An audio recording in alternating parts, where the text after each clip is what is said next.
If you need to obtain a refund from eBay for a payment that has gone through, follow these straightforward steps to ensure a smooth process. Step 1. Log into your eBay account. Access your eBay account by entering your username and password. Make sure you are using the correct account associated with the transaction. Step 2. Go to Purchase History. Once logged in, navigate to the My eBay section and click on Purchase History. This will display all your recent purchases, allowing you to locate the item for which you want a refund. Step 3. Select the item. Find the specific item in your purchase history that you wish to return.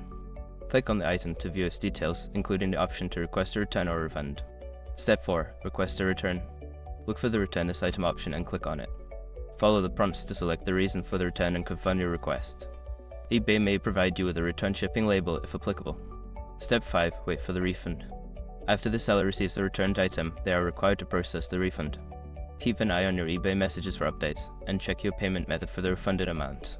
By following these steps, you can efficiently navigate the refund process on eBay. If you encounter any issues, consider reaching out to eBay customer support for further assistance.